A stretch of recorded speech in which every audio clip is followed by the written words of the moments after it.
Hi, friends. Welcome back to the Play Along Journal series where I am working in two separate handmade art journals from beginning to end and showing you each spread along the way.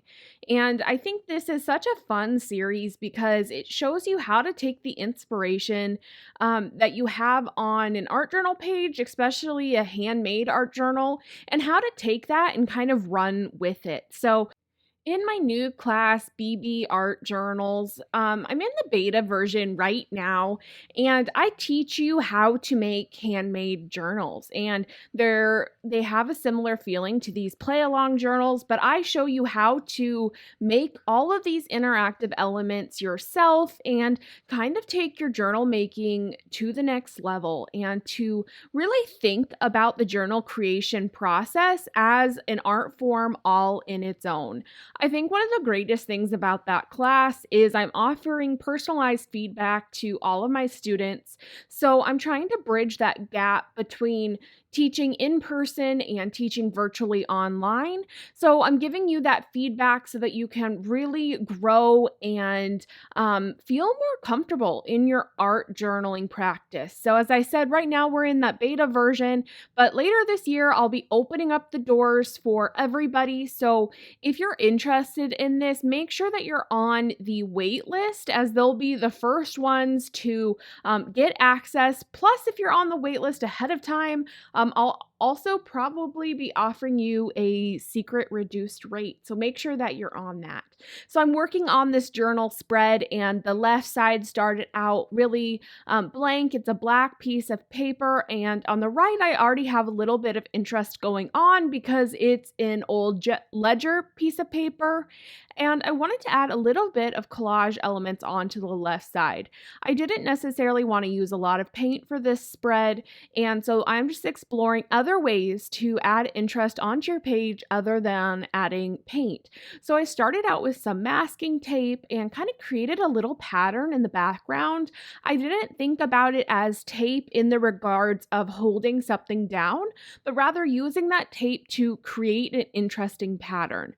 Then I pulled out some other little collage papers and kind of layered them up. So the beauty in collage is when you layer your pieces kind of together and overlap them, that's when you're going to create the most visual interest and the biggest effect. Rather than having small pieces all around the page scattered around, when we clump them together, it creates much more of an impact. I love thinking about using papers for my collage, but also other things like washi tape and fabric bits are really fun to use as well. I'm happy with the way that the left side looks, but I want to add a little bit something on to the right side as well. I'm thinking this quote would be really fun to add on. Now, I don't want to just put the quote directly on the page. I want it to stand out a little bit, and I could do some collage elements behind it to make it stand out, but I don't necessarily want to take away from the collage that's on the left side. And so I'm going to take my black China marker and go around the edges. You could also go around with black gesso, or if you had an ink pad. There's several different ways to do this, and I think the fun thing is all the different ways will look a little bit different, so you can play around with that. I'm testing out where I want this to fall on the page and how those black plus signs are going to look behind it.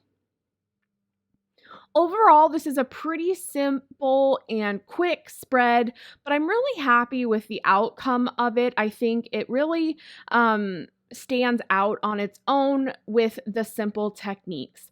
Adding a little bit of some vintage tape here, and not really for the durability, but rather I really like the color that's there, and I think it adds just a fun little touch onto the page.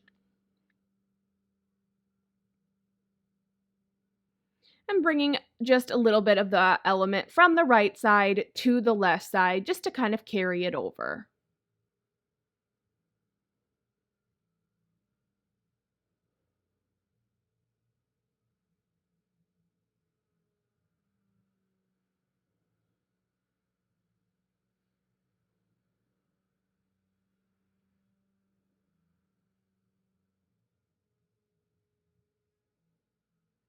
Adding just a few final little touches with some washi tape. All right, and then that first spread is done. We're going to carry on to the second spread in our teal colored journal. Okay, so starting out on the page in our teal colored journal, I wanted to put some color down to begin with.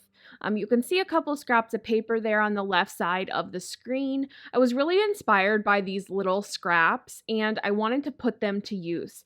And so I'm taking some blue paint here and really bringing out the vibrant blue that's in the leftover piece of master sheet that I have and finding a really fun way to use it. Master sheets are one of my favorite ways of making papers, and the scraps are some of the most fun parts because they're really busy papers, but when they're torn down smaller, they create really fun effects. So that's actually one of the methods that I teach during the BB Art Journals masterclass, and I teach all of the different fun kind of papers that you see me work with. And so that class really is more than just a journal making class. I teach you all the different elements that you see, and you can go and use these techniques in a lot of different ways, not just for making handmade art journals. So it's a really fun class. So I hope that you'll consider getting on the wait list. You're not committing to anything, but rather you'll just be the first to know the information when it comes out. I'm playing around now with the placement on my page. I'm thinking there should be something behind this little master sheet scrap so it can stand out from the background a little bit more. I love the blue that's going on the black page, but it's not meant to be the focal point. It's kind of meant to be just a layer that shows through from underneath and kind of piques your interest because of how well everything goes together. So I'm taking a little scrap piece here and I'm going to layer it in behind where I'm going to put my main element.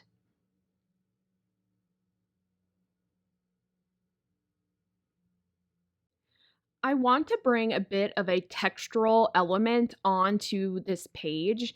And when I'm doing collage, it can be really fun to add something that's going to add a little bit of dimension and texture.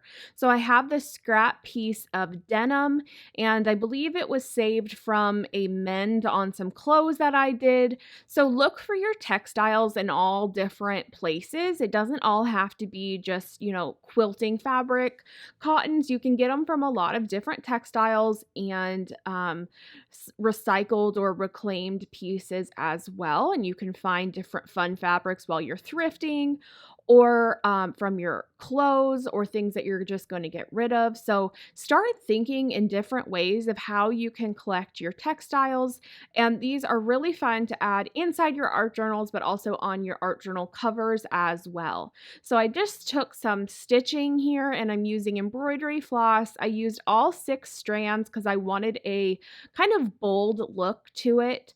At the end, I just took the needle and kind of frayed out those 6 strands because I wanted it to have a more frayed appearance. I like the frayed edges of the denim piece itself, and so I liked the fabric or the thread to kind of match that as well. I'm now happy with how things are looking, and so I glued on that master sheet scrap, and now I'm going to glue on my little texture piece as well. So technically I could have sewn this directly on to the page. I could have sewn it through the pages, but since this piece already has a piece of artwork behind it on the back side of the page, I didn't want to sew through that finished piece. Also, sometimes it's easier to just stitch through the added on piece by itself. Then you don't have to worry about ripping the paper and things like that. When you're inside of an art journal, it can be a little bit more finicky to sew that directly onto the page. So sometimes my little trick is sewing it on its own and then adding it with glue or whatever the best method may be. I really liked the white dots that were on the master sheet already, and so I just carried them onto the page that was behind it, and then also onto the other page on the right side as well. That way the spread really flows. Thank you guys so much for watching, and I can't wait to see you next time.